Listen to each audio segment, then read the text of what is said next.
because I'm trying to understand. Like I said, this isn't a bad movie. Like I said, I had like a all right experience with it, especially in the end.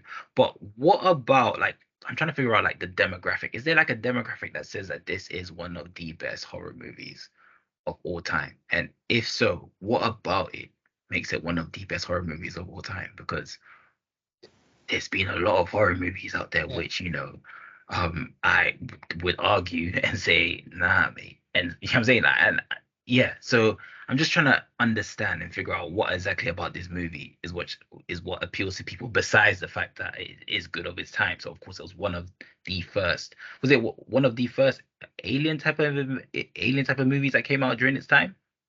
I Or think it might have been the horror? first time there was like a horror type movie Yeah, yeah, in yeah. space. Probably not the first one, but it was like normally it's explorers going out and then being heroic, right? That's kind Mm, of the standard template, at least at the time. yeah, yeah. And having working class heroes, making them space truckers, and them trying to evade basically like a monster that's smarter than they think it is. Like that, those are all that's all subversions of expectations at the time, Yeah. right? So So that's part of it. There's other so that aspects. So it's widely thought of as one of the best horror movies ever made. And there's a couple of different aspects to it. One of them is just how creepy the alien is. Like it really drives home this alienness, right? Like everything about the movie drives this. Like the tagline of the movie is "In space, nobody can hear you scream," which is just a genius tagline, right? It really summarizes what this is about in one sentence, right? mm, And then you've got the vastness of space. You've got the everything about the spaceship. It's not clean and sleek and like flat surfaces. Like a lot of spaceships look like they were filmed inside an Apple store, right?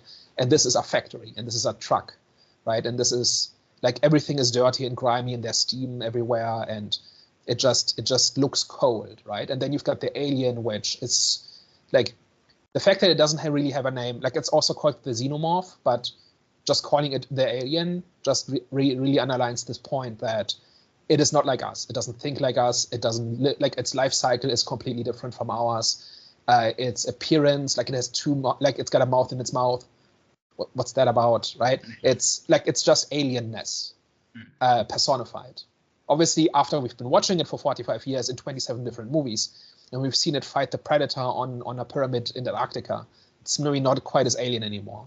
But I think if it's 1979 and you just walked into this trashy looking sci-fi movie, which is what you were maybe expecting at the time, and and you that's get the this, yeah. imagine the impact. And that's what I'm trying to like figure out. As in not figure out, but that's pretty much my point of view. So it's like we're supposed to view it from that sense because if we're supposed to, because that's like what we're viewing it from. Are we viewing it from, okay, is it good of its time, or what was your initial reaction? And do you feel like that based off your initial reaction, was it the best movie of all time? Yeah, I think you can do both. I think you can say, okay, I understand why this had the impact that it had, and this is how I experience it today, right? Okay.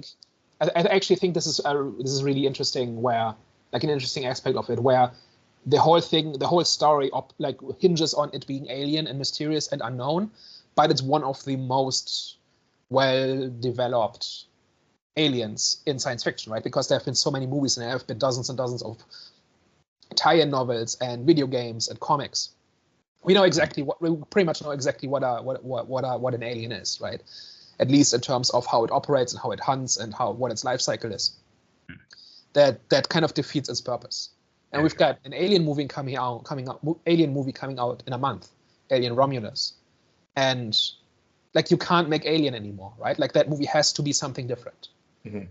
And we're, like at this time of recording, we don't know if they're going to achieve that, but the trailers don't make it seem like it, right? It's like the trailers make it seem like more alien stuff, and it all looks like alien stuff, but it can't do the unknown horror in space anymore because they could do that only once.